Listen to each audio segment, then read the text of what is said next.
You can't stop me now. Can't stop me now. My feet have come too far for you to tie them to the ground. You can't stop me now. Can't stop me now. Set my sights on where I'm going at. They turn it back around. You can't stop me. Good evening and welcome to the Psychic Coffee Shop. I'm Aeson Knight. With me tonight is Marilyn, psychic coach and medium and author and teacher. Are we going to stretch the list any longer? Just keep stretching it, man. Just keep stretching it.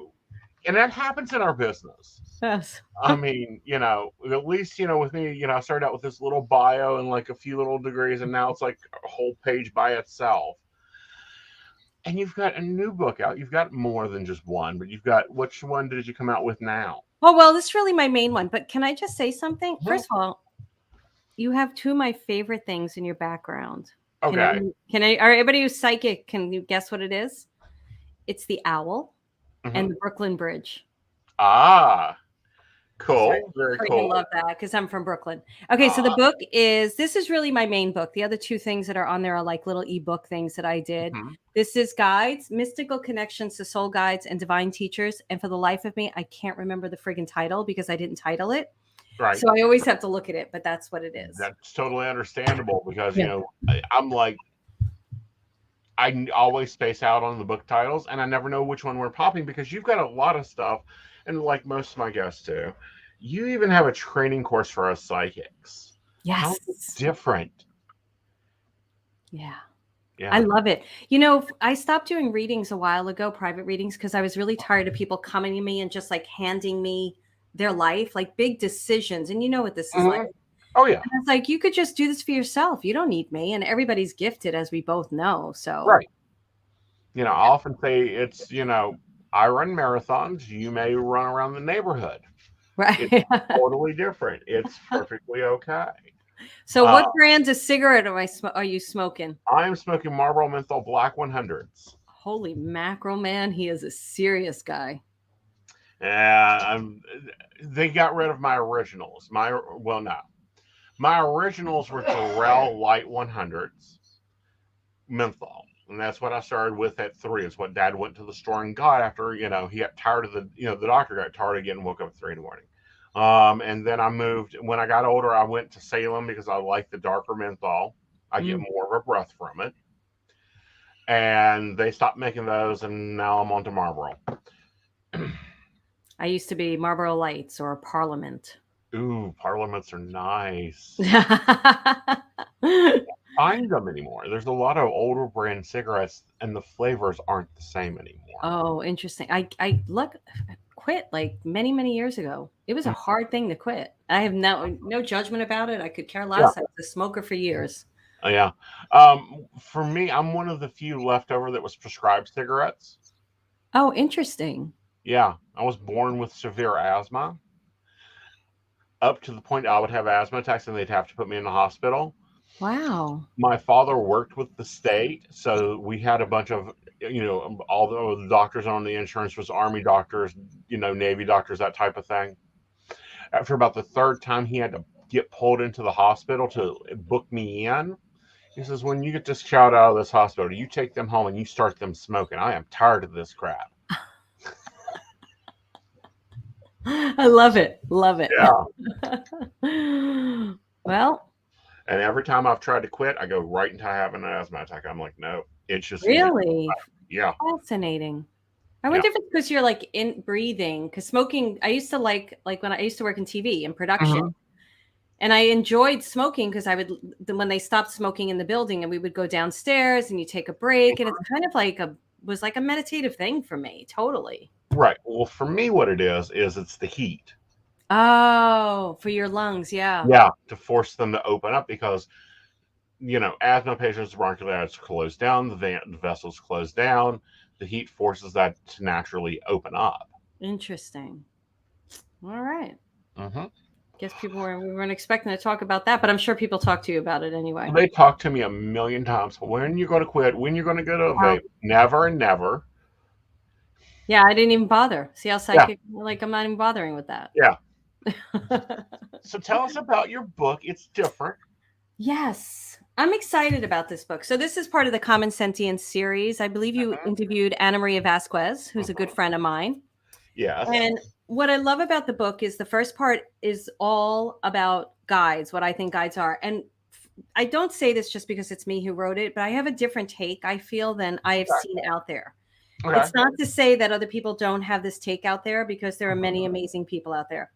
The middle part are all stories. So mhm. it's like great because so many people, like, I think so many people were psychic when they were younger, but their parents shut it down, Quickly. or they were told they were making things up, or it's their imagination. And I feel like when you get to read the stories, you're going to be like, oh my goodness, that was me. That Mhm. happened to me when I was younger.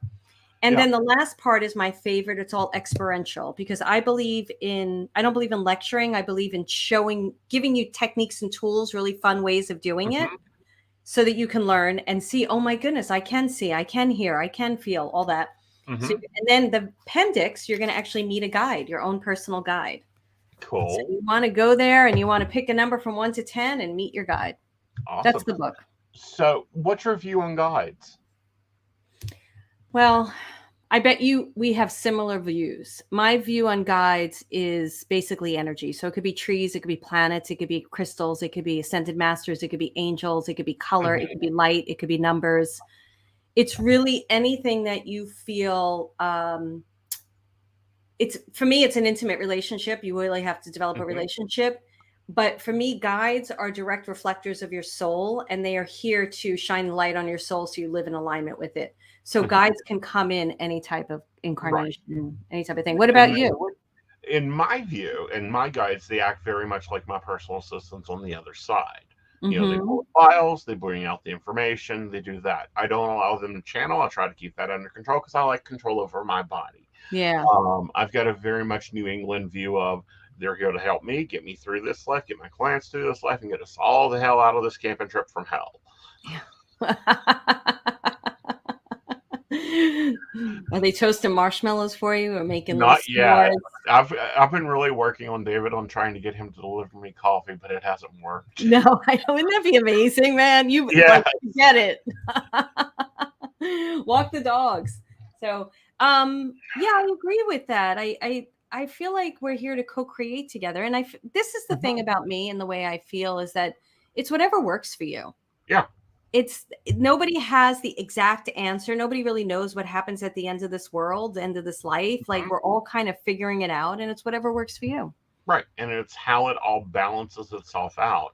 I meet Hmm. people all the time that think that guides and ascended masters are these big angelical beings sitting around floating on a cloud, playing a harp. And I'm like, no, that's not how it works. Mm-mm. They're not the divine source that can't take form. They can take form. And, people always worry, well, what name do I call them? Anything except late for the crossover, they're quite happy with. Totally. That's hilarious. Yeah, because the name is really for us. It's not for them. For me, when they gave me their names, it's only so I know exactly where they are, or when I call them in, I'm calling that energy forward. And it's because we Exactly. know each other by Right. name, and we know each other by relationship. So I Right. agree with that. Yeah. Do you run into many people that just have that have that what I call normalized relationship with their guides? It's a good question. I feel like I have a normalized relationship with my guides. Yeah, I do feel like in my membership for your soul community, there are people Mhm. that do have that. Yeah, that doesn't have that hierarchy of like, oh, you're the gatekeeper, so you just stand over there by the door, and oh, you're the spirit communicator, so you just, you stay over by Fluffy's bed, and That like you don't have that inner communication. Like I go to Walmart's and David's like, you really got to lay off on that. That's Yeah, not yeah. good for you. That type of thing. No, I feel like I'm in communication every single day. I do feel like I have a gatekeeper, and I do have the main guide, and I do have a health guide and those things. But it doesn't mean that the health guide only speaks to me when it has to do with health. That's not, Right. they're working together. Some are Mhm. like more talkative than others. Sometimes Right. they're like, yeah. So I agree with that. Yeah. Totally. And then guides come and go as things happen. Yes. You know. Yes. Wow. How long have you been communicating with your guides? Um, since age 3, so we're going on 40-ish years. Yeah. Yeah. Did you always have David with you? Yeah, David's always been my main assistant. Wow. Do you know where does he stand in the same place every single time? Normally to my right. Yeah. Yeah. That's important. To me, Yeah. it is. It is. Tell Because me why it's important to you, and for then me, I'll. I need to know it, especially if I get what I call into a reading I shouldn't be in, i.e., I'm getting into heavy communication or heavy that type of thing. I'll notice he gets closer. But like when Mm, I'm talking to somebody and I'm seeing like the people behind them, whether it's crossed over loved ones or whatever, to the right is normally spirit community, to the left is normally mother community, and to the front of them is normal father community. mm. I love that. Yeah. See, but so now I have a question because this is my whole thing for everyone when you're doing this kind of work. You've worked out the system that works for Hmm. you. And it's also a great system to teach others too. Right. So because my guides taught me because Google wasn't around when you were 3 years No, old, and a lot of never. this wasn't around. Did they teach you, or how did you learn? I learned in multiple directions there. One with them and working out a way to deal with a few of them because a few of them come in and it's like, you know, I'm here to teach you how to communicate with animals. Okay, well that's cute. What's the dog want? Hmm. That's not important. You got to learn the technique of it. And that's more how Pan and Doc was. They were very stern and very like, this is what I'm here to do. I'm only here to do this one job. Then I'm gone. Yeah.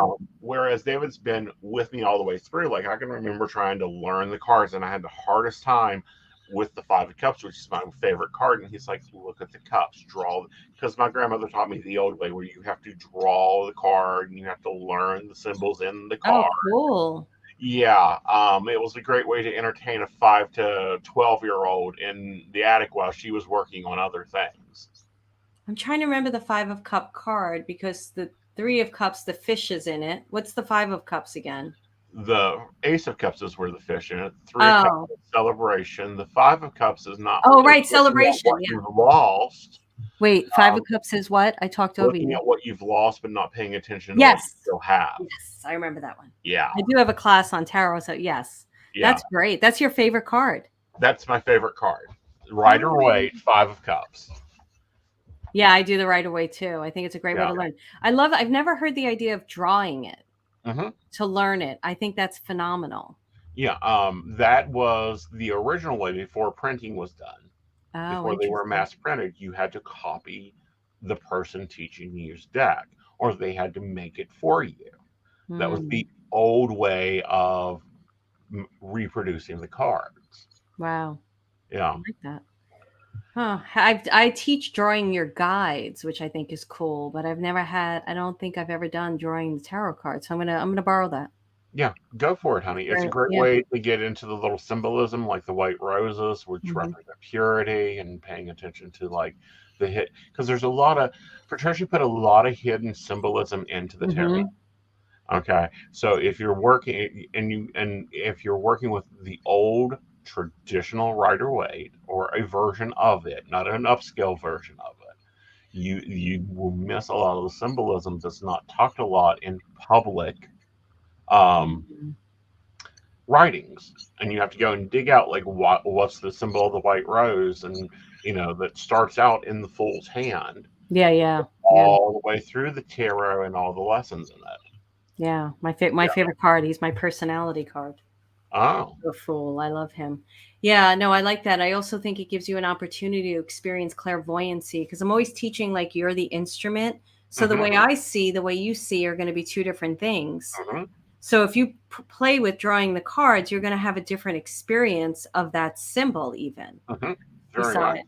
Yeah, so I love that. Yeah. And I teach tarot myself, but I don't do the drawing of the cards, but I do talk about the hidden symbolism and the stories and the mythos that are built around the cards. Because, when Rider and Waite went, they basically interviewed like 36, 38 people that were reading tarot, and none of the decks matched. That was the problem with the OTO is there Mm, wasn't a standardized system. wow. Then Crawley came out with his system later on, which I find is a lot more psychological. Yeah, yeah. I don't resonate with that deck. Yeah. Yeah. Yeah, it's an interesting deck. I can resonate and read with it well, but I'll guarantee you every reading I do with it, it's going to be a pure psychological reading. Interesting. So Rider-Waite is your favorite, huh? Rider-Waite is my favorite, although the deck that I'm really favoring right now is the Black Tarot, and it's totally a clairvoyantal dream. Oh, look pretty. Yeah, all the cards are black and white, and they're all chemistry red. I love it. That's beautiful. Who did it? Let me find the box. It's through debris, but the author is Black Tarot by Victoria Iving. Hmm. Yeah, but it's from debris. It's a lovely deck to read through. It's the first artsier deck that I've gotten into. Because I used to call myself the tarot purist, meaning it's Rider-Waite, it's Yeah, gross. that's it. Don't bring me, and decorate it with fairies or whatever. But don't. And what got me into that was I bought the Lord of the Rings deck because I thought it would be great to go read at a Ren Fair with. Mm. Yeah, the High Priestess collected the Empress, and they hopped on the chariot and rode all the way out of the tarot with the rest of the letters. F that. There they go. Yep. I'm not touching that thing. Well, I looked at it and I was like, how do you have a deck that's totally that has no feminine energy in it? Yeah. Yeah. Well, I don't use the cards anymore. I'm sure you do this too because you know the cards so well. You don't really need them because Spirit's going to show you which card. If you were going to pull it, like if I was doing right. it, if the card wants to come up, the card comes up. Right. Or, and that occurs a lot. Yeah. The reason I mainly use the tarot now is to get in. Oh, I like that. Okay. Especially when someone comes to me very closed off, like, is he Yeah, going to call? Okay. Well, who's going to call? I need to get into the energy. I'll use the tarot. I like that. Or when I'm in front of clients, because clients need to get that energy exchange going on, and that's a great way to start it. Mm-hmm. I get it. I like it. Yeah. So what's this membership thing you've got going on? Membership. So, are you live on Facebook? Yeah, we are live on Facebook. We're live on the YouTubies. Oh, we are. Yeah, I like playing games. I like teaching. Yeah, I do like 10. We simulcast to almost 10 different places. That's beautiful. I love that. Hello, everyone. Yeah. Because I like doing games with people, so I want you commenting. But I don't know if it's probably only the Facebook comments we'll see on StreamYard, correct? No, we'll see YouTube also. Oh, wow. Yeah, we see both of those. And then after that, it becomes a podcast. So it'll go up onto Spotify. And that's where the listening base is. Love it. All right. Yeah. Hello, everyone. So Membership for Your Soul is a membership program that has teachers from all over the world. I'd say the country and Europe, where they teach different things, great classes, great digital classes in there, short digestible pieces. You can learn about crystals, guides, tarot, matrix energetics, all that matrix dimensional stuff, things that are not my expertise because I don't know everything. Right. So that's why I bring teachers in. There's a lot of live components where people will practice readings. They have these progress pods now where they meet once a week in small little groups and they set really itty bitty goals. There's the expert teachers. I do an interview with them. It's a really great community of people. And what I love about it is everybody really supports each other. I'm not a unicorn writing person. I don't think you are either. You don't seem that to me. So it's not like blowing smoke up everybody's butt, but it's a very practical, grounded, celebratory place of each other. It's a safe space. So I love it. And then I have Next Level Living is my other program where it's more of like a mentorship with me where I'm teaching deep, like tomorrow I'm teaching about clairvoyancy, deep dive into it though. Okay. Really deep. Yeah. So are we teaching theory or are we teaching practical? Practical. Cool. That's so hard to find nowadays is practical. Everyone wants to talk about the theory and this is how, according to, and it's whichever helm they're into, meaning the South Florida, the New Englanders, or the I call them the California psychics because they're based out in the West Coast. Different views on how clairvoyancy works. You know, I have to say, I've never even heard that Okay. before. But no, I think that's great. So thank you so much for saying that. I don't even know that that exists. So I think everything I teach pretty much comes from my guides. It's not to say that I didn't study from different people, but I studied a lot from my guides. So it's very practical. It's teaching you're the instrument. How do you see? Right. You know, because how you see is different than I. And then like with clairvoyancy, for instance, and I know you know a lot of this stuff, but I'm going to just say it. It comes in so many different ways. Like it could be Right. repetitive symbols. It could be you just seeing squirrels everywhere and you're like, why am I seeing squirrels? All I'm seeing is squirrels. Oh my goodness, the damn squirrels. Why do the squirrels keep talking to me? It's like all that kind of stuff. And then it could be the third eye projection images or the in the third eye. Mainly it's how you open up and how you communicate and how you see. So that would be clairvoyancy. That's how I deep dive. Right. So And I get that. I was just wondering about the technique of deep diving because, like, New England's will say, "I feel," even though they're sitting here watching the I energy see. train. Um, so what I call the Florida branch, they will sit there and tell you everything they see, and you're like, I just want to know when he wants to call.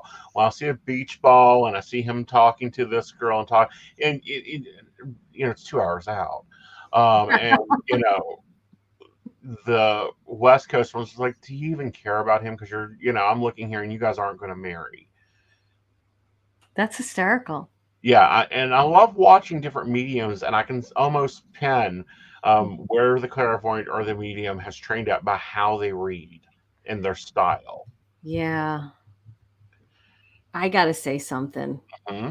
but I want to hear from you too. I I don't think I subscribe to any of that because I think it's just me doing it however I do it. I'm sure it'd be a little mixture of California and something else, but I Hmm. don't know. I also don't follow any certain person or how they read. I Right. just I do channel, but Hmm. I don't let them take over my body the same way as you. I'm not going to Right. let them do that. So yeah. How do Yeah. you do it? You don't probably. I do a lot of the more New England style of this is the questions you're asking. You're wanting to look at the next 20 feet of your life. He's going to call, but why bother with him? Okay. Okay. This is what you're more looking for. I like it. I like Yeah. it. I think I Yeah. probably have because I'm from the East Coast, so I think I probably have a little bit of that in there Hmm. too. You So do. don't you think that's part personality too? It's not so much. It's like because the West Coast that sounds very West Coasty and Right. But it's also when we look back at it, it's very much the styles of mediumship and the mm, styles of coming out of the spiritualist churches or the styles of coming out of the Gnostic churches that came up in the West and the way of delivering messages. You can literally notice it and you can line them up and like pinpoint where they grew up at, and you'll mm. notice how they talk and how they talk to their clients is very much the same. Okay. Like, you come from New England, right? You really don't care about No, the Brooklyn. car the dude's driving. You don't No, care about no. all the other stuff in the picture. You're going to zero in on what your client needs. You're not going to give them all the fussy details with it. Yeah, no. But I Yeah. never knew that that's just fascinating to me. Yeah. Hmm. I also don't follow a lot of the what I call them antiquated mediums, so forgive me, but I Okay. find that they're very a lot of the mediums that I've seen out there that some of them I studied with, some I didn't, obviously. Hmm. I don't believe in this is the only way you can do it and that's it. And they're kind No, of a box. I I don't don't think like you that do either. either. Mm-mm. No, everyone's going to read differently. I've never had, and I've now taught probably, and I know you've probably taught more, but I probably have taught around 600 different psychics, different Hmm. techniques and stuff. None of them read the same. None of them are going to get the same information. It's like your best friend and you are going to talk differently than me and my best friend. Right. Me and my best friend, it may sound like we're about ready to kill each other. And it's like, no, we're having a normal conversation. Yeah.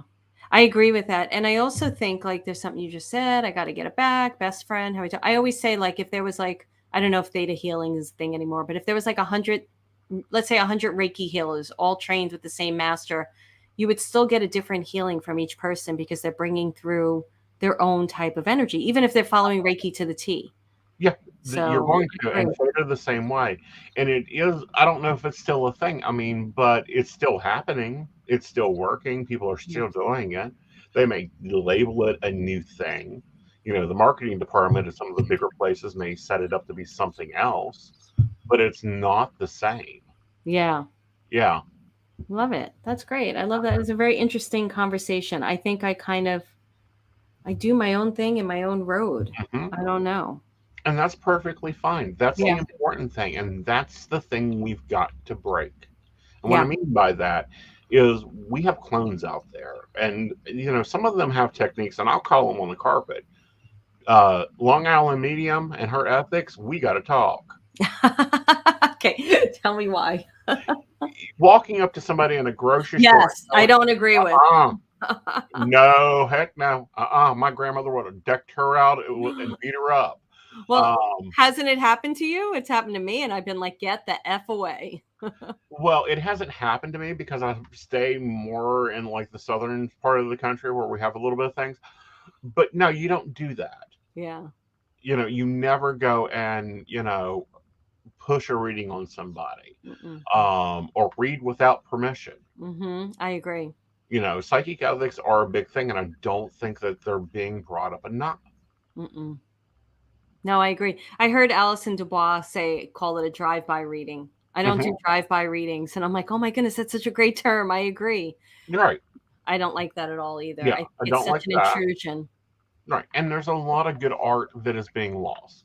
Podium readings are being lost. Because a lot of the people that are trained in those techniques are, God, in their 60s, 70s, 80s. And there's not a lot of writing on podium reading. Yeah. Yeah. I got to tell you, you'd have to tell me what's going on out there, because I really stay away from all of that, because I found when I started studying with some people, I found the rooms to be super competitive, and I didn't understand it, and I didn't like it. Right. And I kind of had to go out and just do my own thing. And people I didn't understand how you could have like a bunch of mediums in the room, and why it doesn't matter if you're getting 5 sentences and I'm getting 3 words and somebody else is getting, like, we're all doing our own thing the way that we do it. And I just didn't like it. And I didn't like how I went to one famous medium, and we were studying with him, and he was such an ass to everyone. He was so nasty and so mean. And I was like, there's no reason for that. Right. There's no reason for that. There's no reason to be hard. There's no reason to be, well, that's not right. But I love that you have like this kind of, it's a very beautiful way, beautiful respect for the art of it, and how it's come about, and how long it's been around, and the lineage of it. I think it's beautiful. Yeah, because you have to have a respect for the art, because if not, then you don't understand what your foregrounds are. You don't understand, like, example, when we look at, the strives of, example, the spiritualist movement, it reached all the way to the White House. I mean, it was big in the 80s that, Nancy Reagan had an astrologer setting the presidential schedule. Please, let's go back to Taft and his wife, who was doing more than that. She was having seances right there in the Oval Office. Wow. And understanding that, starting with 2 people that developed the original American seance, the Fox sisters, that were later paid off to deny it, up to what we do today as mediums, is vastly different. We no longer have to require our clients to wear white, have fresh pressed linens, have a supper in dead silence, and then have communication with the dead. Like, the ceremonial part is no longer there. But at the same time, I don't think that we need to go to the extent of Russia, where the poor medium can't walk out his front door without the press capturing a picture of him going to the grocery store. I love that. So now, do you think, because I want to hear what you think. I'm not going to say what I think. We don't need to have the kneel in silence, or to have our clients wear white anymore. Why? Why do you think that is? I think it's because we don't need the showmanship. We do, however, and nor do we need the buildup of vibration. Yes, that's what I was thinking too. Go ahead. That's a dual part. First, I agree. I respect the answer. Go ahead. The showmanship. People do not understand that we are grouped in the entertainment industry for a reason. There's a level of entertainment to us. Mm-hmm. But we don't need that. But we also don't need that build up of energy that would be connected with that, of like having the meal and building the energy with that group of 6 people. But we Yeah. do need, as psychics, the skill set to build that energy up to handle that many. Okay, if you have, on average, let's say that most of your clientele are 40 or above, you've got 6 people there, so 40 or above, so you at least have 5 additional people showing up to the party Mm-hmm. that you've got to process that energy for. Yeah.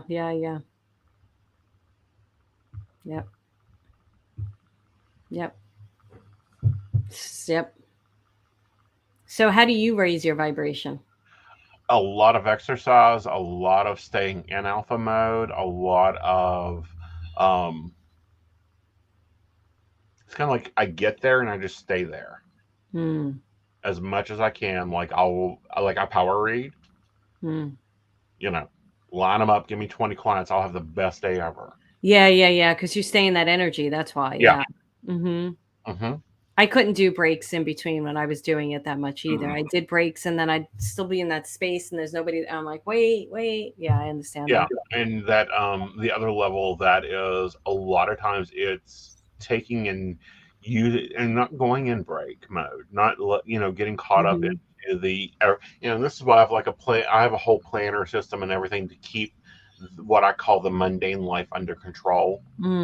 People think I'm weird because I schedule my showers. It's like, no, I need to remember to go take a shower, because if I'm, out there, popping in this life, that life, this life, that life, watching the soap operas go on, I'm not going to remember to do that type of thing. Well, how do you bring yourself back down and ground then so that you do? Go work it out.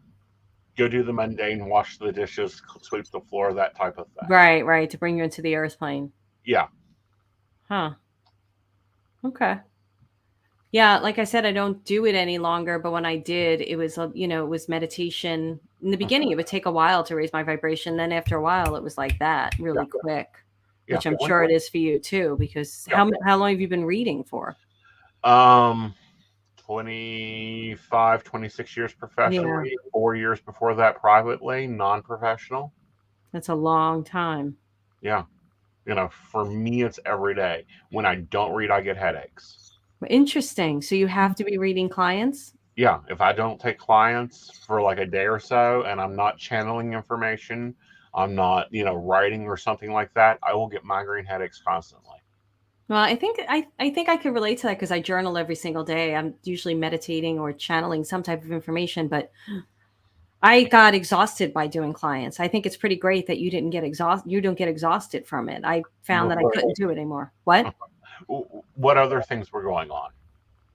No, you know what it was, honestly? It was, well, I'm not going to say there wasn't anything. What I thought it was, and then I'll answer that question. Okay.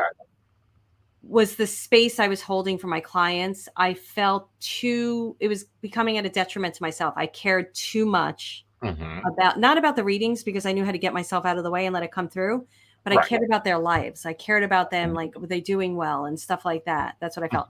There was a lot going on in my life. I was living I was in Fairfax and whatever. There was a lot of movement of space.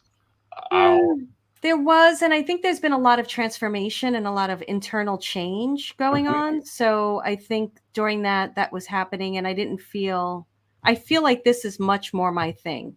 And I do group readings in my groups, but yeah. Right. So but anything you reading clients. Yeah, I am. I'm reading in my group programs. Yeah. Yeah. So you're still doing the work. You're just not doing it to an open gate audience. No. And also I feel like all the teaching I do, because I'll literally just show up, and I'm sure you do this too. So I say this respectfully. I show up, I don't need to write content. It just all comes through me. So that is, I feel like, what has taken place for my readings. Yeah. Very much so. Yeah. So, letting that go and letting that build off. But no, because I find that there's different, and I'm going to do this comparison, guys. Remember, we are not doctors. I will just lay it out there. There are those that are lovely, General practitioners. Like they Mm. like having the regular clients come see me Yeah. every 6 weeks, a lot. Then you have you that is more the technical skill training, that type of thing, which is very much needed now. I mean, because let's face it, we've only got 2 centers left in the United States, Tampa Bay and Lilydale, Mm-hmm. for true psychic training, Mm-hmm. that are physical college embedded locations.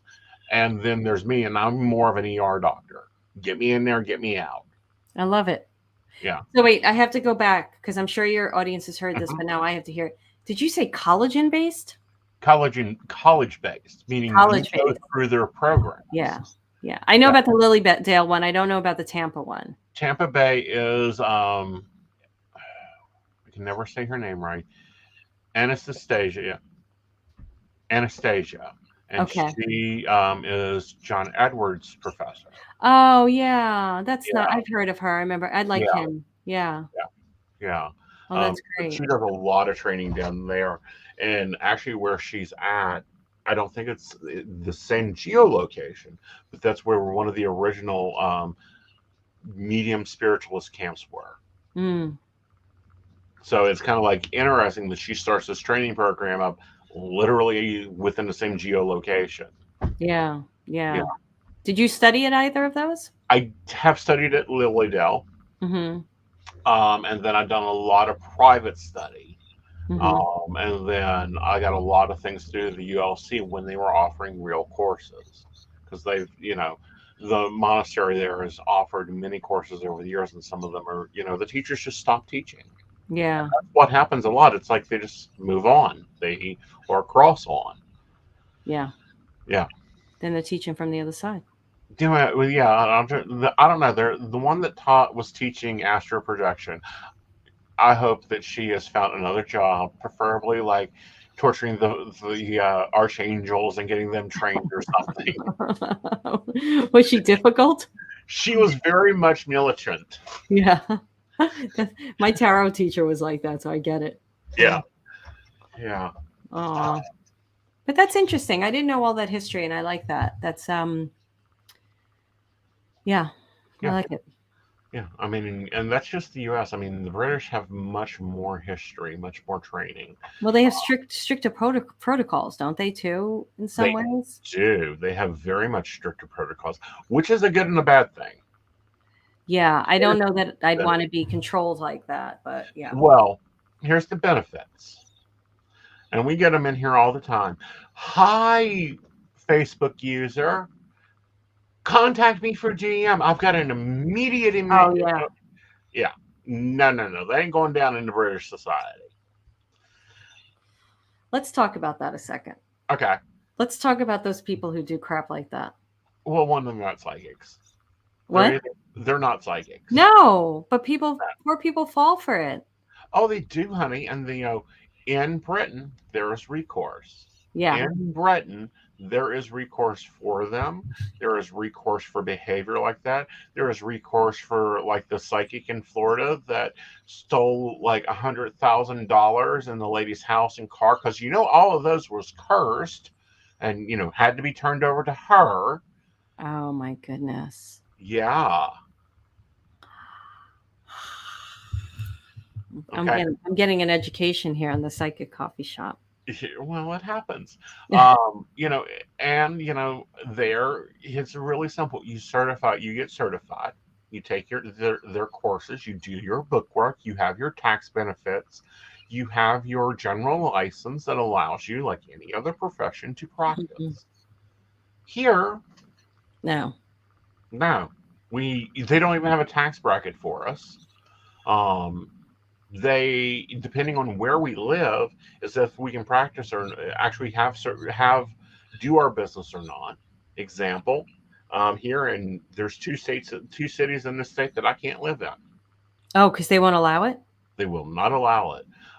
In Michigan, one of my really close friends, she had to have a door installed into the side of her house for her. Oh yeah, for separate clients, yeah. Yeah. Because they can't come through her front door.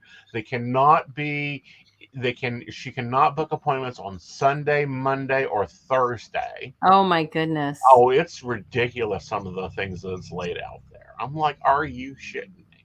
If we had Wow. a regulation here, one, it would cut down on a lot of it would cut the scamming out real quick. Two, it would protect our clients and it would protect us. Yeah. Yeah. And, then we can get, like, I don't know, insurance and be able to, you know, do the things we do, but also operate as the CEOs that we have to operate as, because then we have clear classifications. But I do have business insurance. I do have those things, and I'm curious because I had a mortgage when I was getting a mortgage for my first house. Mm-hmm. The insurance company Googled me, and I was all ready. I was in escrow and everything. And the insurance company Googled me, and they dropped me when they found out what I did. Yeah. And I was like, oh no, but I haven't since then. I haven't a business insurance. The mortgage company was fine. Everything was fine. Right. But what I'm talking about is health insurance. Oh, liability insurance.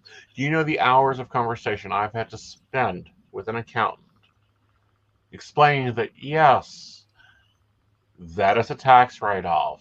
yeah. Yes, those are office expenses, actual office expenses. Yes, that is incense. Yes, I know it's over $1,000 worth of incense in a year.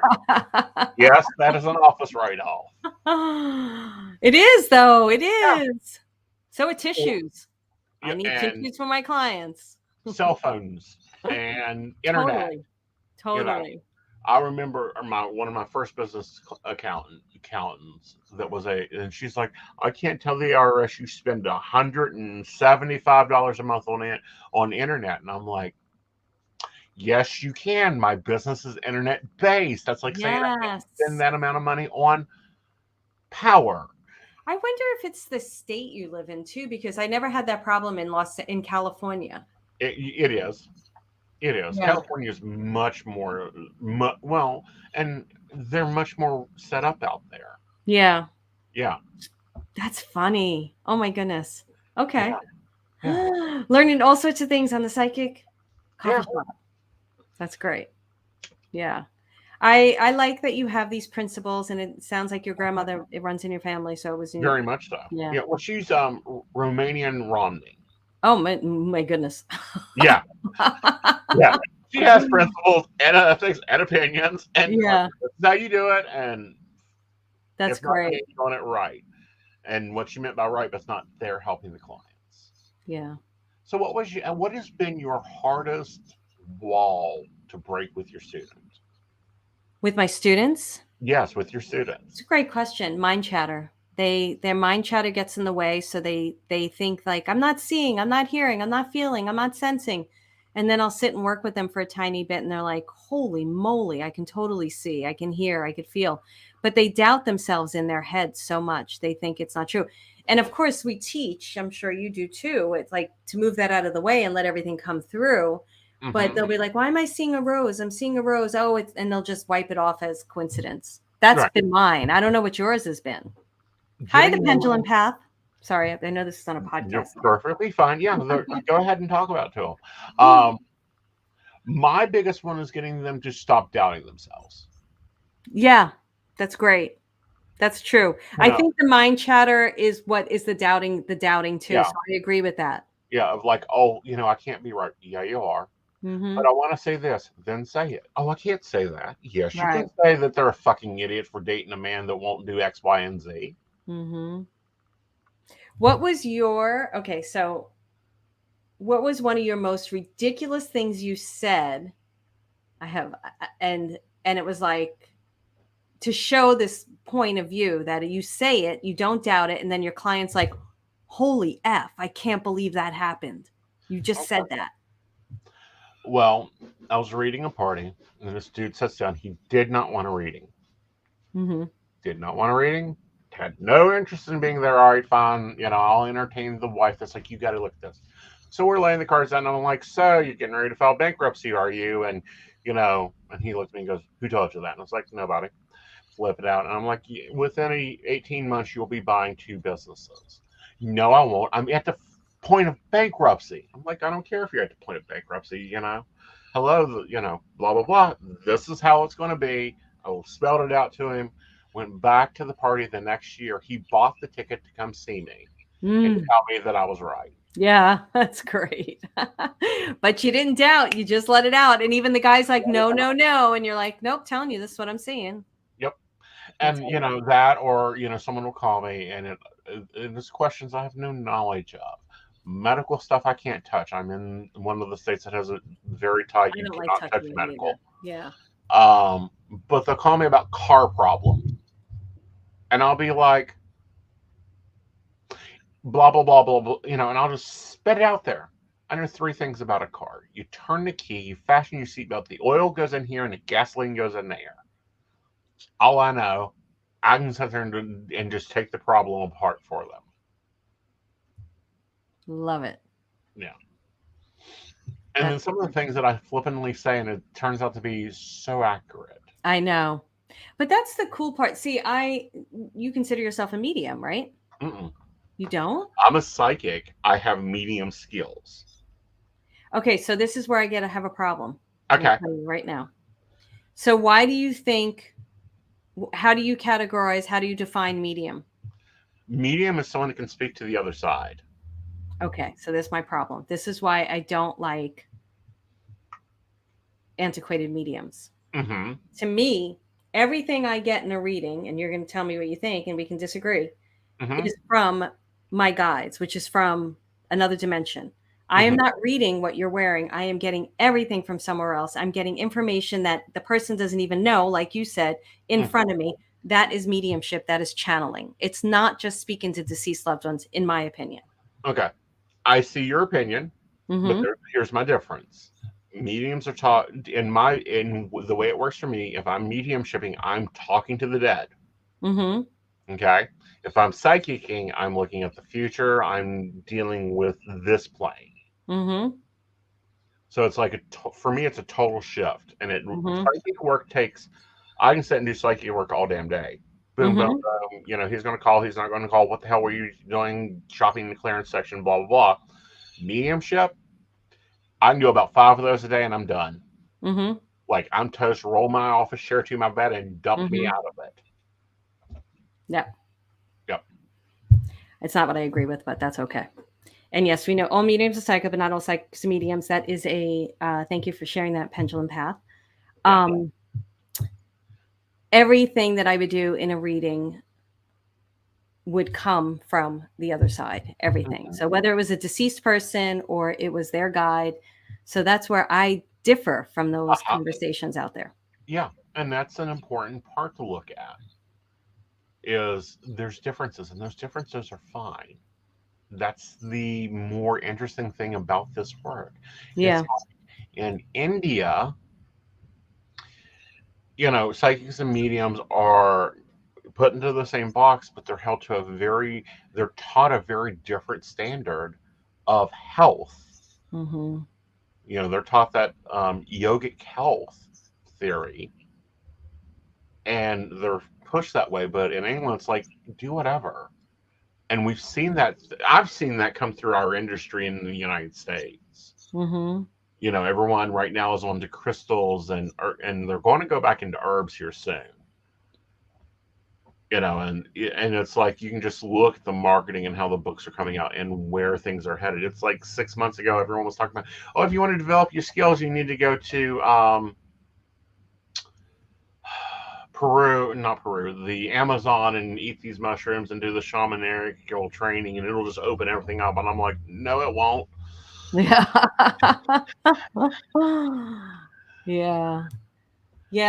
I'm telling you, I really have stayed away from all of that. Yeah, you have to. You have to stay away from that. You have to develop your own core. And it's like the psychics that I look after or mentor to, and the students I have, it's like, how do you do it? How do you think it's right? Because I've met psychics and readers that you have to handle the cards one hand in the client. They have to go to the right hand of the client, and the client has to shuffle left hand, and they have to shuffle 7 times. And I'm like, how complicated is it a process for you to make a cup of coffee? That's so true. Okay. Talk And the about, family oh my all the goodness. And if you don't do A, B, C, D, and E the right way, it's gonna just be all fucked up. No. yeah, or it won't work, and it's like bull crap. Yeah, yeah. You know, I remember like when I first started reading and stuff, I did have rituals, but the rituals were great for me. I needed them. Like, so I'd have to light seven candles, and the candles had to be placed in certain ways, and I had to do it. And then I had to cut the, I grounded and cut the cords, and I noticed I needed that because that practice of the ritual got me just ready. Mm-hmm. And it wasn't, it was just something I told I just helped me to get into the space of getting ready and doing it. And now it's like, I don't need any of that. Thank goodness. Yeah. But And see, I see that with Wiccan students also. When they first start out, babe and neophytes, oh my goodness, they've got to have all 6 altars set up. They've got to work all the way through every little piece of it, and then they get to the point of like, are you ready to, yeah. put it all together? And then, my older mentor people are just like, all right, let's have ritual. There's a circle. Let's go. Yeah. Fascinating. All right. So, how do people get a hold of you? How do they work with you? Where do they get the book at? Oh yeah. So this is the book. I definitely have a different style of teaching, so I am going to say that to people. But I've never had it's interesting. So it's guides, mystical connections to soul guides and divine teachers. It's available everywhere. I really love it. It's getting really good feedback. And then I'm on Facebook at MarilynAlauria.com. Thank you, MarilynAlauria.com.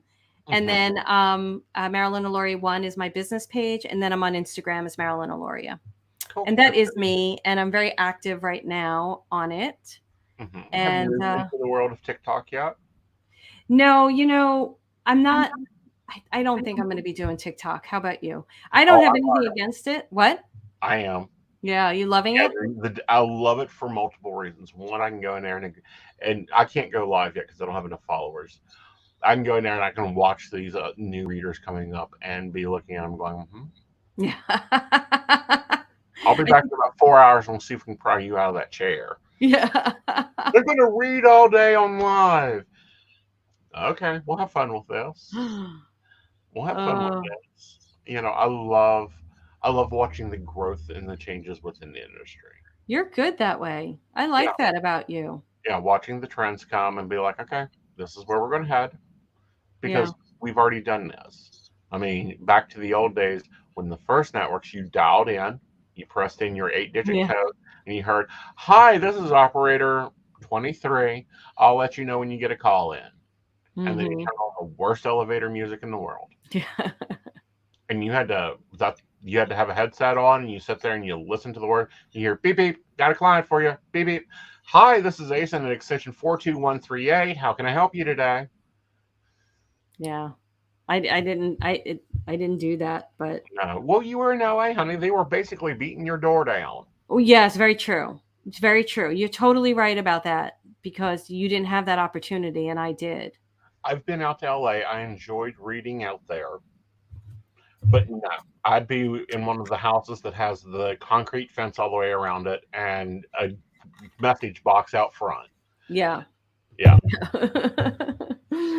Yeah. I know. I don't think I'll be doing TikTok anytime soon, but I've been hearing great things about it. A lot of people talk a lot about it. Yeah. There's new ones popping up. And of course, there's new social media popping up all the time. Right. Right. My home will always be, however, YouTube. I know. I do have a YouTube channel. I'm not doing a lot on it, and I'd like to. We are just uploading stuff to that right now. Yeah. And I believe you have a podcast, or is it on? I do have a podcast. Oh my goodness, how could I forget my podcast, which I friggin' love? Mm-hmm. It's called Who Can It Be Now? And you can get it anywhere and everywhere.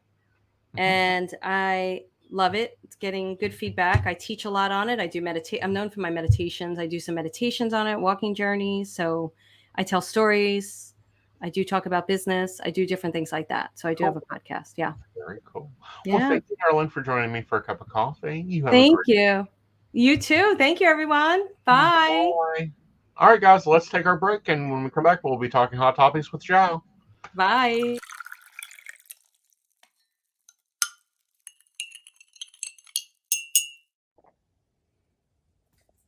I'm Tracy Van.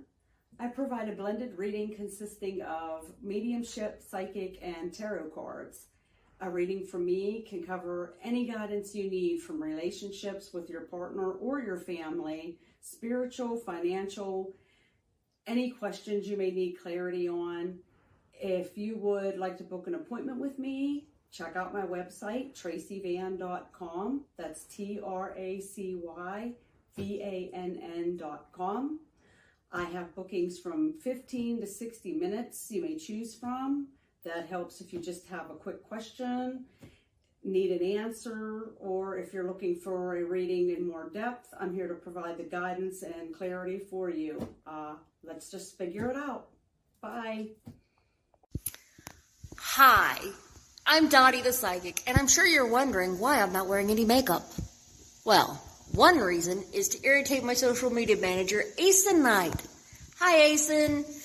The other reason is because I like to get to the naked truth about what it means to be a neurodivergent LGBT person with psychic abilities. I've got vlogs, blogs, and podcasts and videos all related to trying to live my best life and helping witches and bitches do the same thing. So, you can check all that out and get a reading from Dottie the Psychic at DOTTIEthepsychic.com. Safe travel and much profit to you.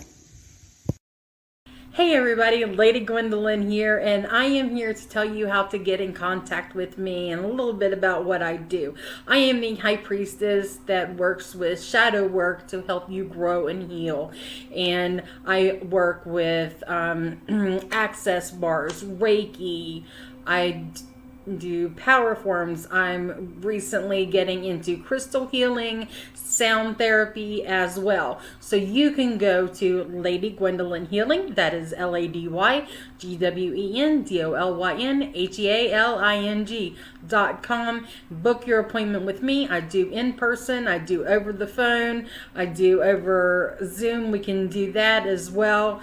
My main goal is to help you grow and heal, because I've been there, I'm still going through it, and I let my strength help guide you. See you soon. Hi, I'm Aeson Knight. I provide tarot readings covering everything from love and relationships to your life questions and your spiritual answers. And also, I provide a lot of guidance in finances and divorces and all those relationship problems. So, if you'd like to get a reading from me privately, not on air, you can feel free to do so by visiting aesonknight.com and booking your appointment. I also provide on-demand services, so if your life is a little chaotic, you can go ahead and click that call now button there on my site. It'll connect you to Keen, and if you've not been with Keen before, you'll get 3 free minutes to talk with me, so that's great for a quick answer question. All right, guys, back to the show. Enjoy. Bye, y'all. And hello, Joe darling. How are you? I'm doing well. How about you? Oh, I'm halfway evil and totally evil. But so, for everyone that doesn't know, he has great lighting tonight. He did turn a year older. I did. I turned 20. Mm-hmm. Yeah, he finally turned 20. Again. Mm-hmm. And again.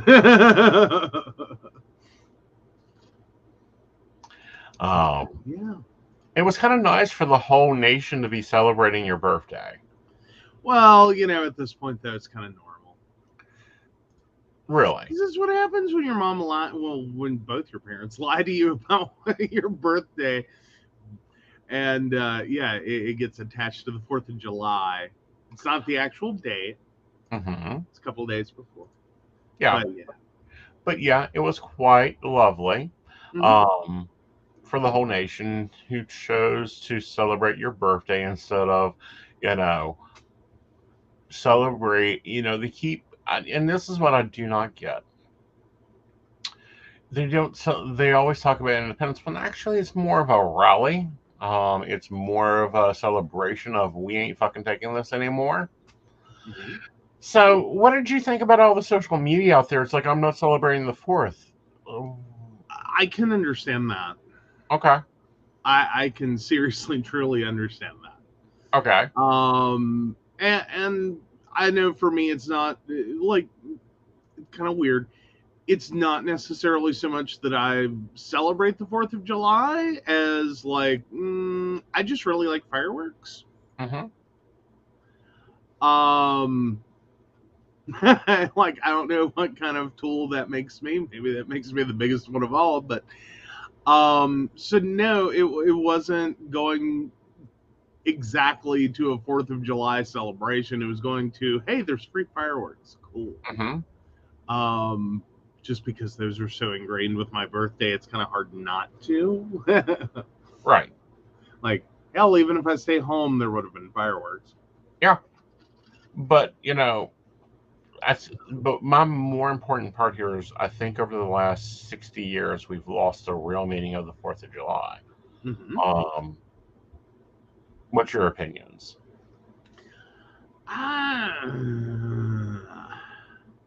I think that we have had so many setbacks, so much weirdness, so much disenfranchisement.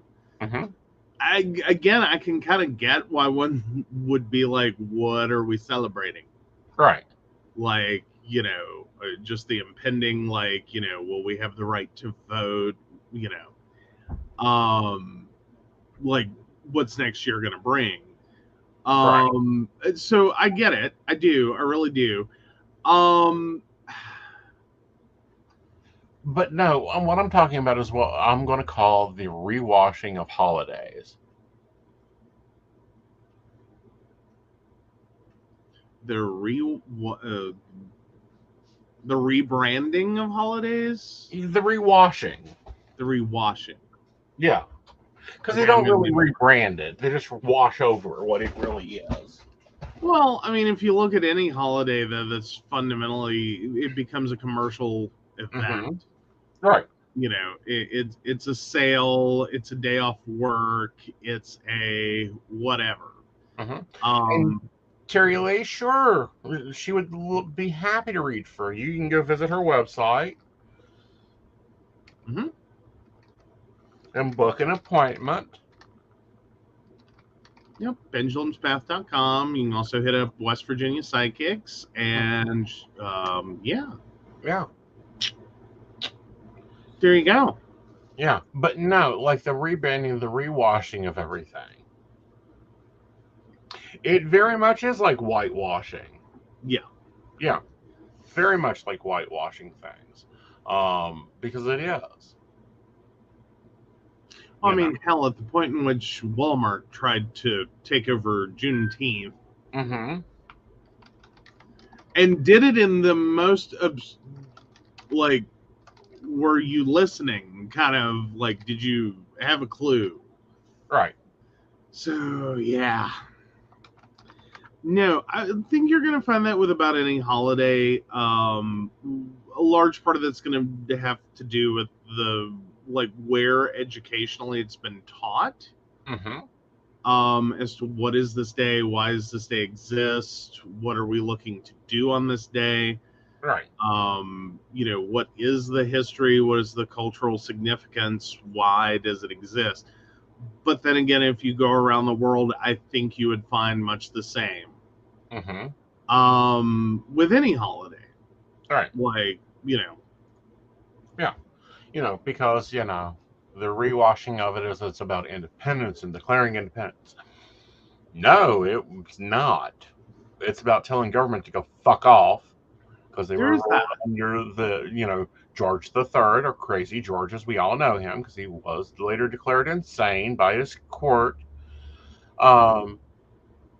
That's what that is. There was a letter of succession going to King George that wasn't delivered until September.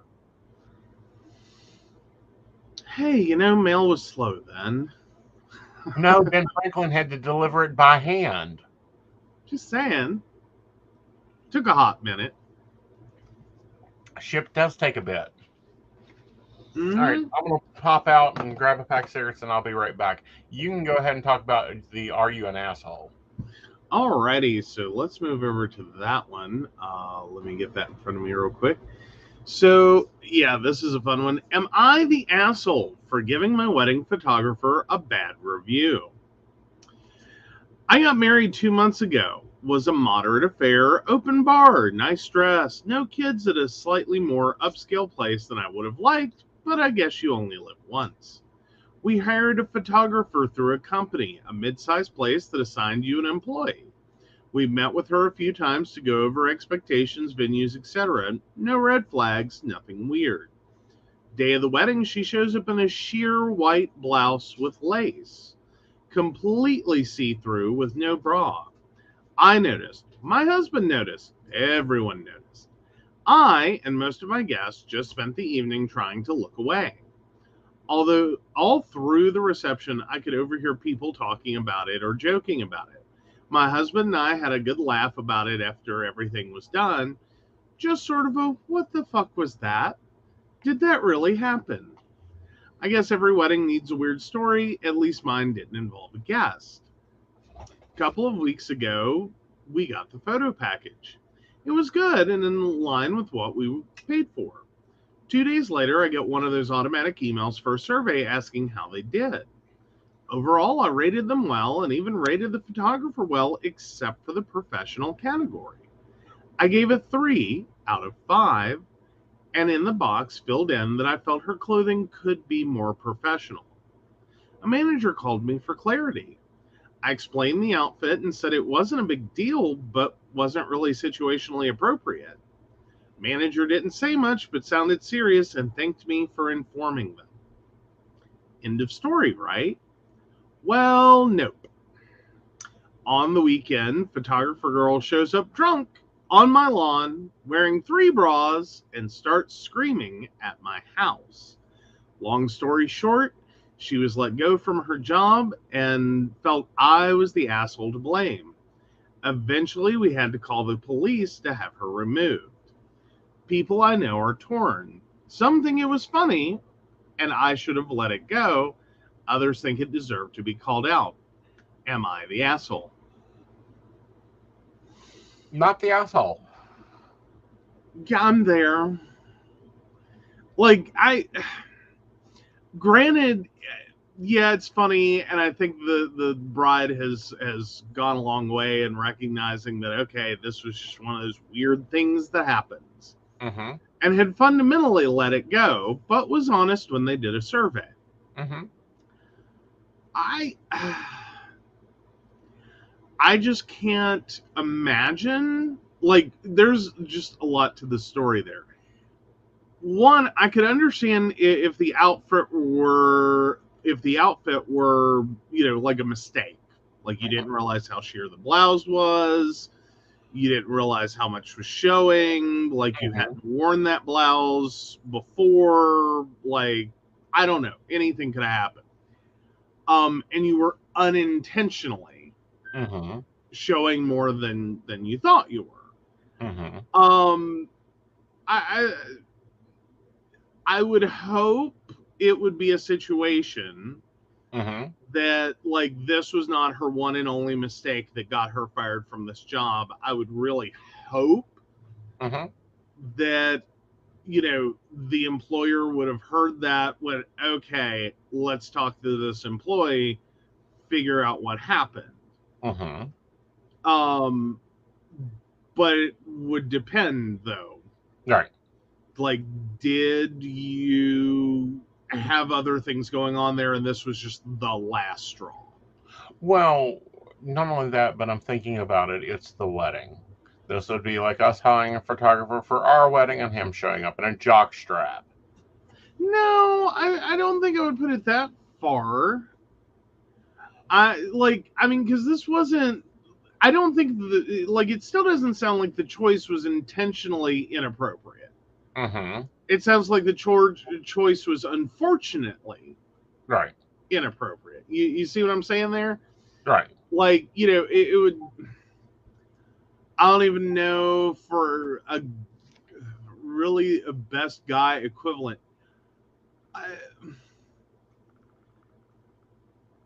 You wear a pair of pants that unfortunately, just rip horrifically Mm-hmm. at a really inopportune moment, and you're not wearing underwear, Mm-hmm. and you decide to just go with it. Mm-hmm. Make no effort to cover up. Right. I like that would be the best guy equivalency I could. No. Um, Like, I'm sorry, a sheer lace white top at a wedding? No, the bride's the one that wears white, no one else. That's rude. I mean, the white was probably okay. Like, I know generally speaking, you don't wear white to a wedding. You don't wear all white to a wedding. Mm-hmm. I think a white, blouse is probably not out of line. Right. Like, as long as it's not the predominant color you're wearing. Right. Like if you pair that with like, whatever else.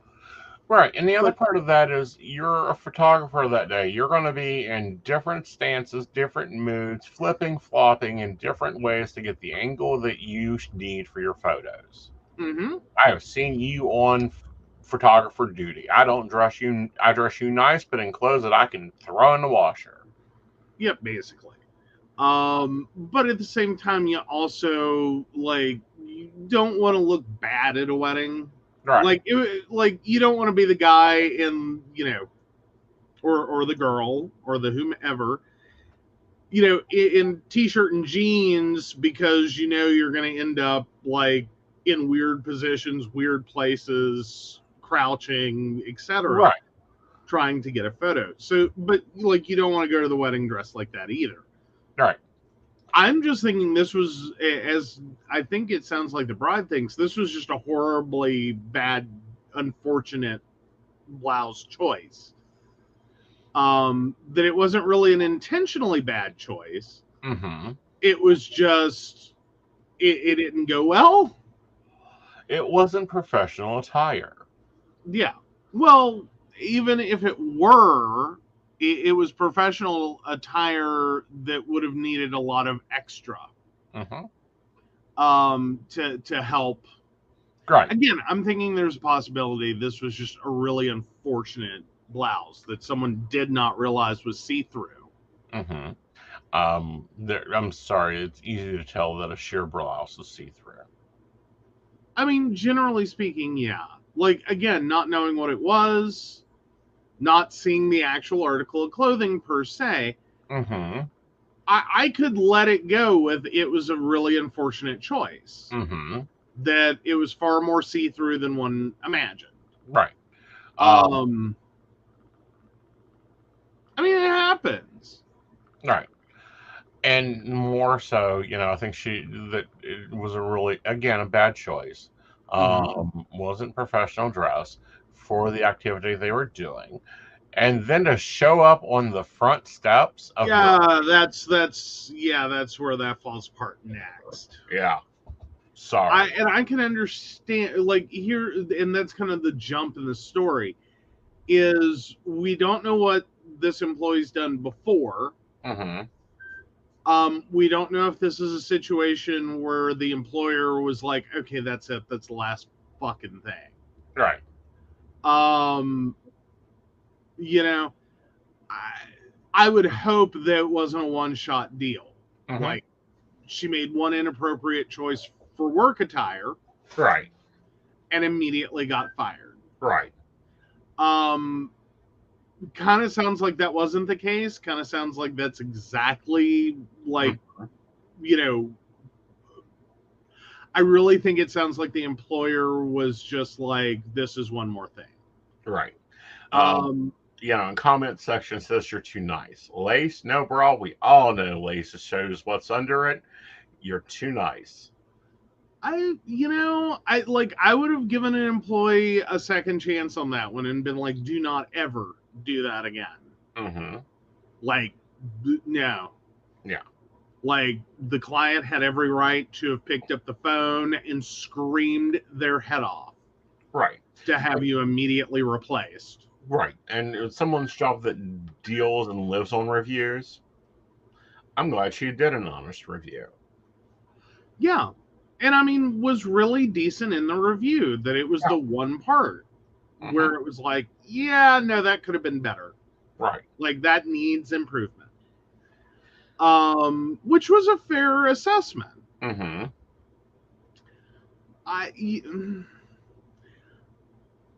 But then the rest of the story like qualifies, no, you're not the asshole. Like, no. Like, whatever's going wrong with this employee, it's obviously got to be more than a sheer lace blouse. Right. Because if you end up drunk on someone's front lawn, right, over a review, granted, one that got you fired, yeah, that's where all professionalism died. Right. Like, no. Yeah. Not all right. So on to relationship advice. And this one I find interesting. Like, it piqued my interest. Okay. So he fabricated his entire relationship. In shock.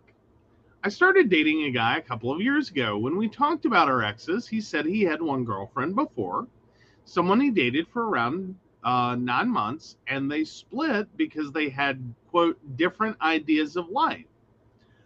I quickly realized a few weeks in that something was odd about him.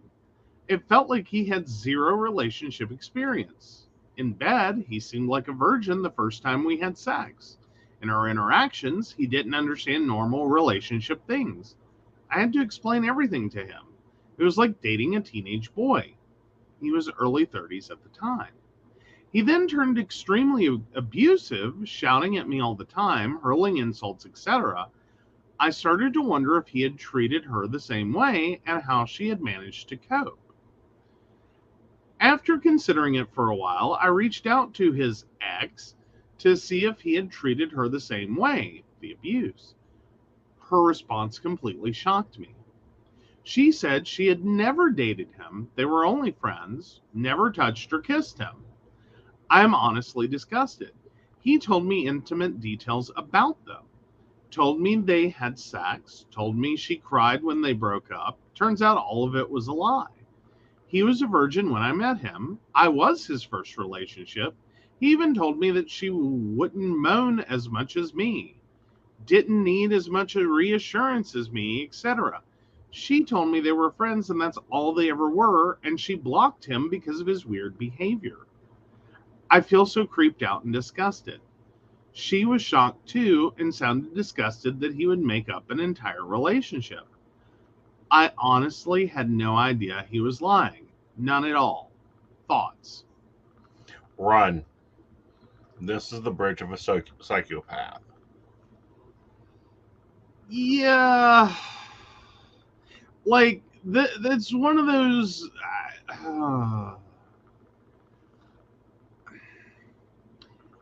but for the abuse,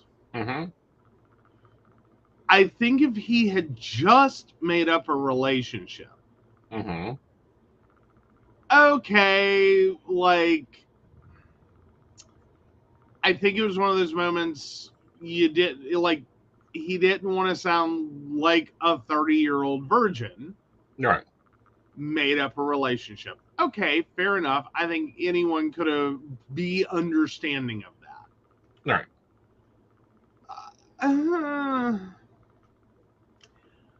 Then the abuse starts, and that's not a normal part of like 30-year-old virgin in a relationship. That's a problem.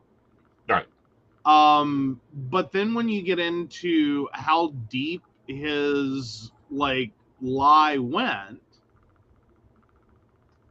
yeah, it's creepy. Right. Like, I think she is perfectly fine on this and needs no relationship advice whatsoever. Right. Like, no, you got it. You're there. Like, all of this is weird. All of this is creepy. And coupled with the abuse, all of it is, like, there's not enough red for this flag. Right. Like, oh, sorry, I was just reading or catching up on comments. Mhm. So yeah, like the pendulum's path would like us to know that if I showed up braless in a sheer top, you'd send me home. Yes, I would. Quickly. Or I'd send you to the car to go change. Because we both know we wear the same size shirt. Aeson always carries multiple shirts. Go change. There is that. There is that. Like, Yeah. yeah. I mean, I don't know. Like, I would hope though, like going back to that one, that like a boss would be fair if this were the one and only problem with an employee. And again, it's kind of like this relationships advice one. I like if that were the one and only problem was a lie about a relationship. Right. I think, like if like that post literally stopped before the word abuse Mm-hmm. and became, but like he's become a really good boyfriend. Like we've had to work through a lot of things. He still adamantly claims there was a relationship, but there wasn't. Mm-hmm. Like, I think anyone would be like, okay, just let him have this one. You'll probably get the admission like 10 years from now or something. Mm-hmm. But like, just let it go. No. But not with the abuse. No. Like, no. This is a much bigger set of problems than just. Well, there's multiple sets of problems there. One, there's at least personality disorder, which we're seeing out of Amber Heard. Like she's showing 4 personality disorder here. I find it interesting that even the partner that she is charged with abuse of, she claims she never abused. I find it interesting. I'm waiting to see what Australia does because they've got a court case against her. But this dude's just the same. Just the same. Lying. When you lie to me once, you lie out your mouth. And I know you're lying. Relationship dead.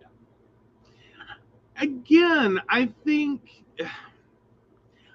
though that just the initial lie, like I would put that in the category of you lied about your height, you lied about your weight, you lie about like all the things that people lie about online. I like, you know what I mean? Like people lie about some shit when they're dating. Okay, that was a whopper. Probably not it wasn't a good lie. Like it became really obvious really quick. Sort of like when you say you're six, like if someone says they're 6 foot, and like no, you're 5'5", dude. Like you're not even close. It's not like 5'11". It's not like 5'10", and you claim 6 foot. No, you're 5'5". You can't get 5'5" to 6 foot. Right. Like that's a whole like different. So you show up and that one pretty quickly is like, I don't think you're 6 foot. Especially now if you're like standing there and you're like 6 foot and you're looking down at this other 6 foot person. Yeah, he definitely deep dived on that one. Right. Yeah, I'll get like Brenda, you're there. Or I'm there with you. Well, not only that, but it sounds like he began using it as a weapon. Yeah. Like,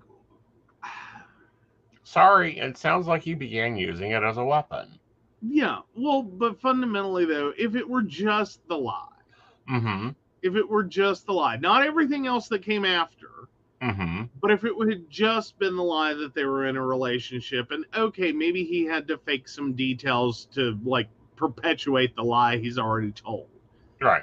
Fine, whatever. Like, if this is it, if that were the whole thing, forgive him, forget him, whatever you want to do. Right. But it's that next layer. Right. that, okay, then we have red flags all over the place, and abuse, and controlling and manipulation, and blah, blah, blah, blah, blah. Okay, see, now, I don't think that was just, a harmless lie anymore. Right. That's a very, like, that is part of a very serious set of lies. Right. Yeah, but to compare her moaning even to the lie, yeah, it's severe manipulation. Right. No, I'm there. I'm there. But if it had just been like he lied about this one thing, and had kept it to like, oh, we dated for 9 months, and yeah, she was really upset when we broke up, and blah blah blah, and just like that were it. Yeah, it's apparent looking at OP's replies to things that this dude's a real winner, guys. A real winner. Lost his last job for poor behavior, lying on his resume. Like, he's got narcissistic tendencies all over himself. No. Again, I don't know how much I can fault someone for lying on a resume exactly. Again, depending. Like, because even, like, seriously, you get told, like, your resume is supposed to make you look good. And, like, you fluff stuff. But you don't always say you make have a PhD in computer information software technology. And you don't have a high school diploma. Yeah, that's different. Yeah. Like, that's what I'm saying, though, is there's a big difference between layers, like levels of lies and the layers of lies. And it's like, okay, so you lied on your resume and you like fudged a gap in employment. You said you were there for 2 more months than you were. Right. Like, does anyone care? Right. You actually had the job, you had the responsibilities of the job, you did actually work there, but you fudged some parts of it. Okay. You've got the education, you have the degree, you make it sound a little bit more than it was, a little more prestigious than it is. That's normal resume writing. Like, it's a pack of lies. Right.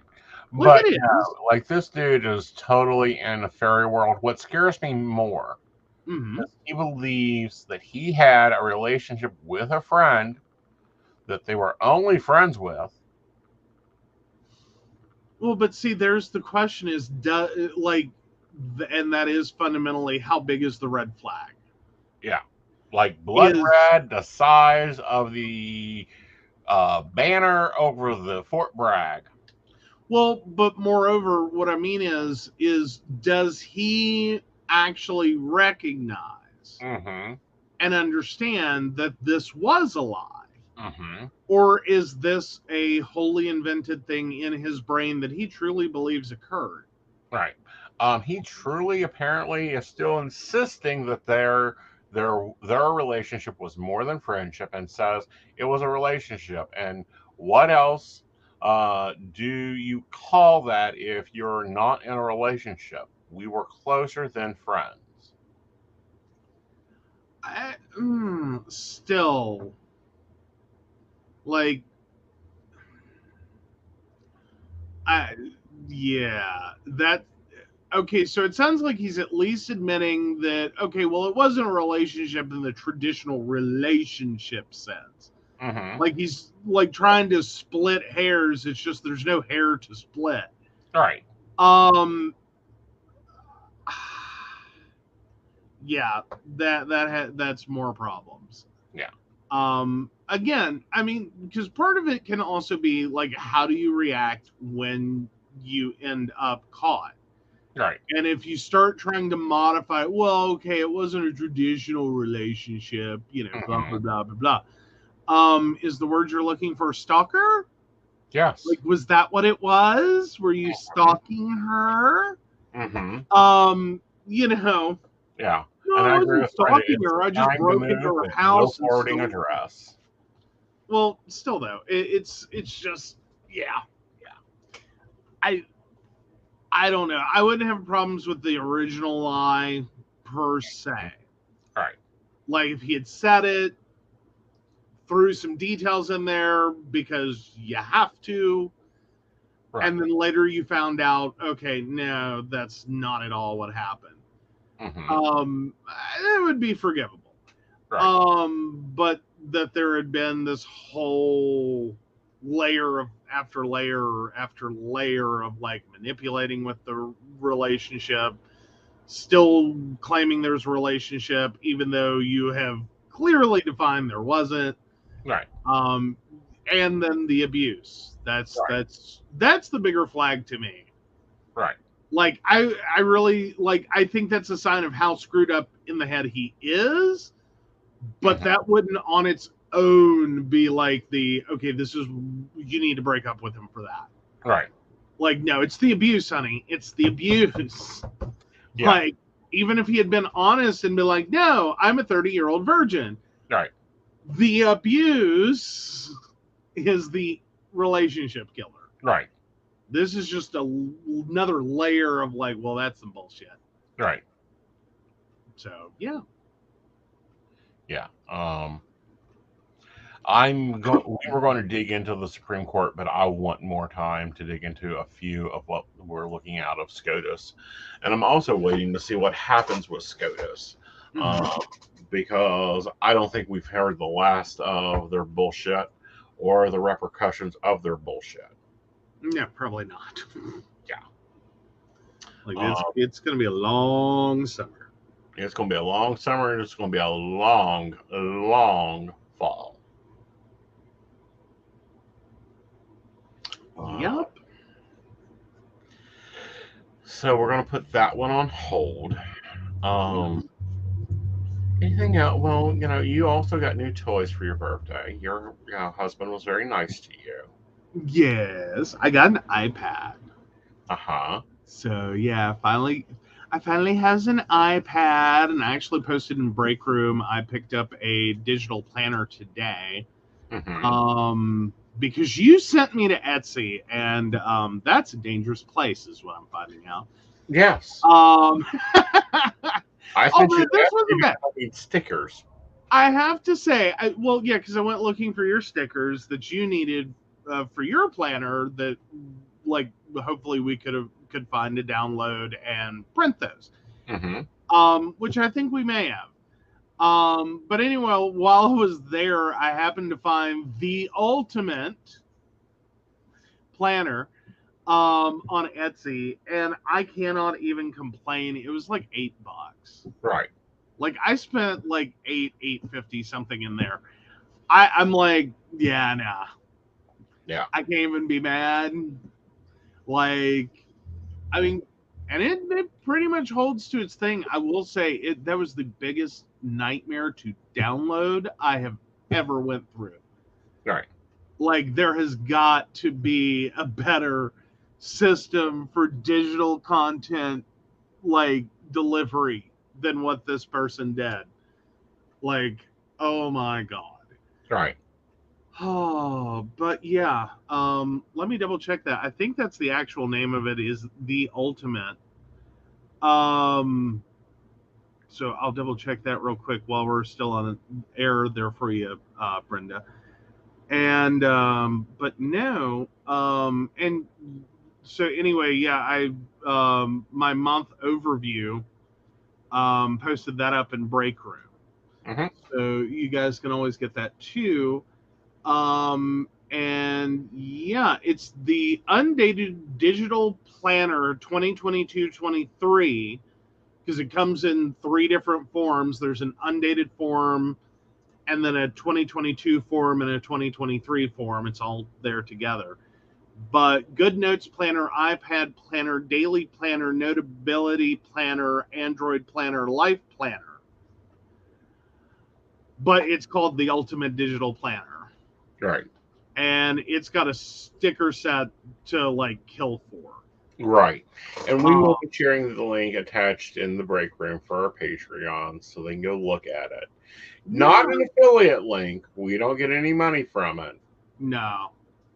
But no, like, my grand total was $8.36. Like, I cannot be mad about that. But I will say it will make you want to throw things Mm-hmm. trying to get the stupid thing downloaded and installed. Right. Like, it was a nightmare. Yeah. So, but yeah. I mean, it's nice. It really is. It's nice. So yeah, I can't be mad. It's pretty Yeah. flippin' awesome for the price point. And it fits me. Like, that was the first thing I noticed, is it really fits. Yeah. And I have other iPad accessories on their way. Of 'Cause, course. yeah, sorry, I should have.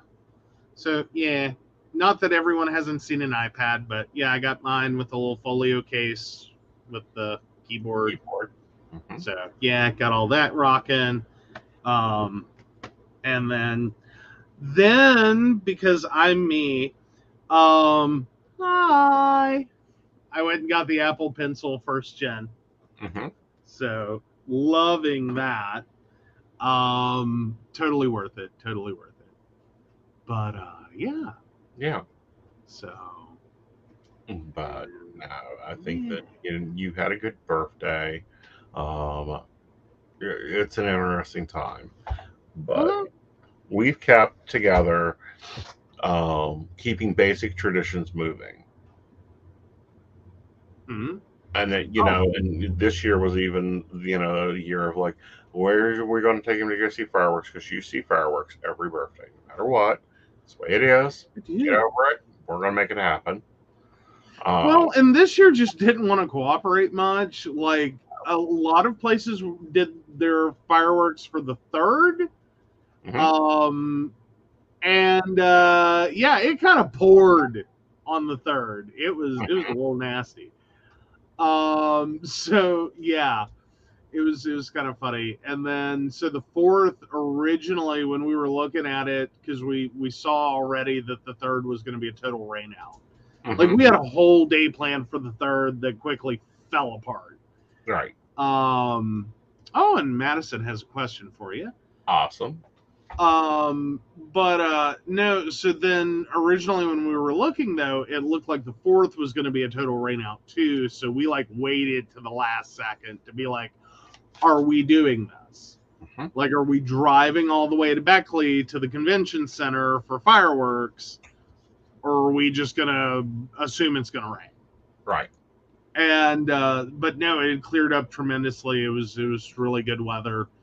I will say the convention center, though, like 30 minutes, guys. Like, hi, Beckley, Raleigh Convention Center, next year, like 10 p.m. Right.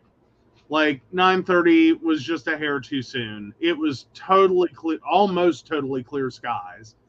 Like, it was just like really small, way upper level clouds. And y'all started at 9:30, and like there were still remnants of sunset. Yeah. Yeah.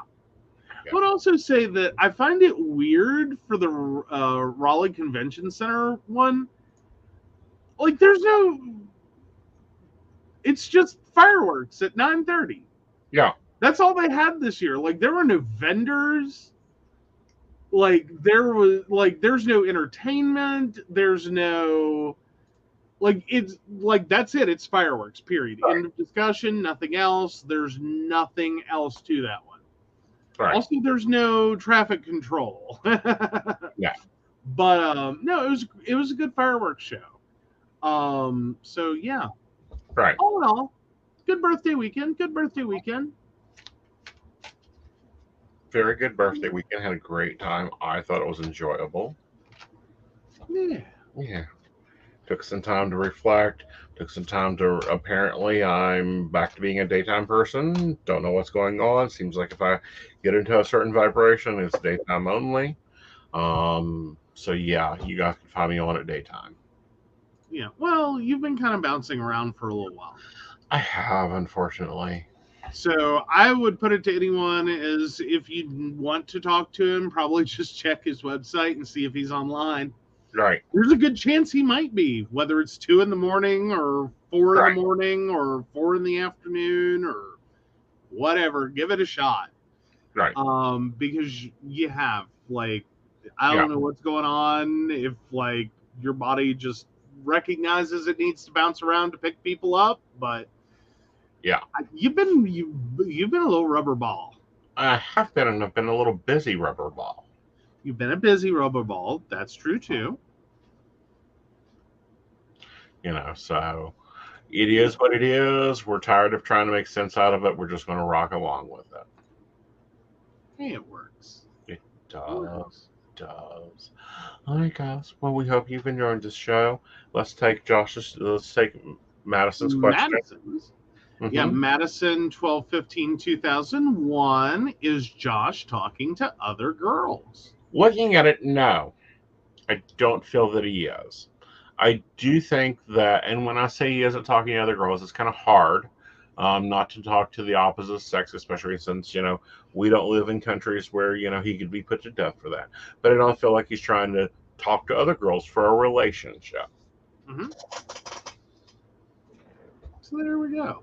Yep. All right. So we've got a very busy week here at the coffee shop. Mm-hmm. First up tomorrow night will be Pagan Pride announcements with Lady Gwendolyn, and I believe I'll probably co-host with her so that we can talk together. Mm-hmm. And then we have coffee and tea at 8 p.m. on Thursday and mountain beers on Friday. And then we will have the Psychic of the Plans on Sunday. I did not do this week's because of the holiday, and I figured everyone was kind of like winging it for the week. At least I know I am. We definitely were for Sunday. Like I should have been at Lake Stevens. Right. Like that was the original plan. Like Mhm. it was going to be an all afternoon Lake Stevens. Enjoy Right. the lake. Mhm. Sorry, I don't know why lake wouldn't come out of my mouth. Enjoy the lake, and then at the end of the night, watch the fireworks and go home. Mhm. We had a blast last year. Like we're looking forward to doing it again in the future. But Mhm. that was our original plan. And then once that kind of fooped, it was kind of like, I don't know what we're doing. Do you know what we're doing? So we just did stuff. Yeah. And sometimes are not we can plan things out, but they're not going to be exact.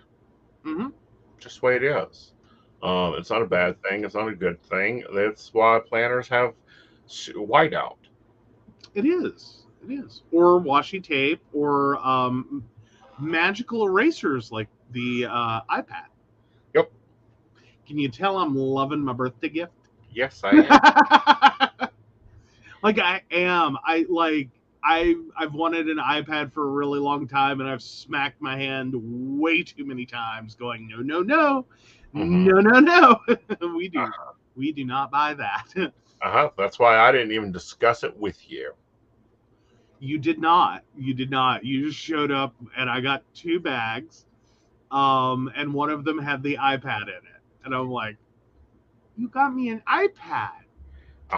But I'm talking about before that, because of course I'm trying to get out of the house. Somebody has to wake up. Well, yeah. Yeah. What? Like you just did a blitz through the house, and you're like, I'm going out. Right. And I mean, and the funny part was like the way he left this house was kind of like there was an implied to commit a felony or get ice cream, I'll decide in the car.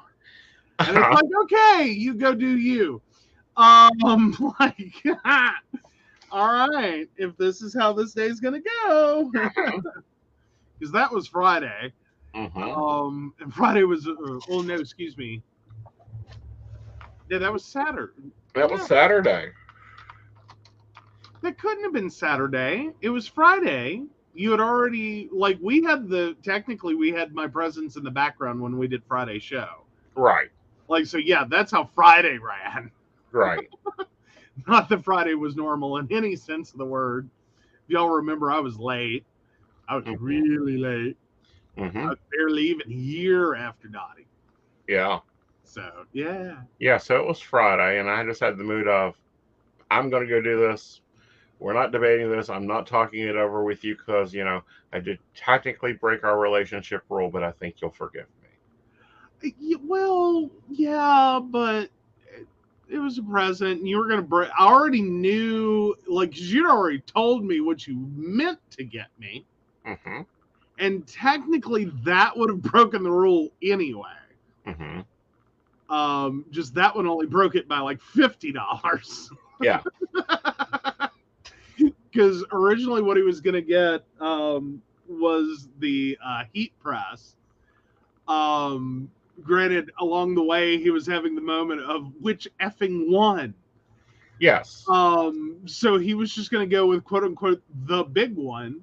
Mm-hmm. At which point I shot him this look of like, oh God, no. And he was like, well, like the 9 or whatever, the 9x12, whatever it is, that, like the heat press. And I went, oh no, that would have been fine. Like, that's the one that breaks the rule by $50 because it's like a 250 we discussed. I thought because they've introduced an even bigger full 12x12, it looks like a desktop version of an industrial heat press. Wow. And it's super expensive.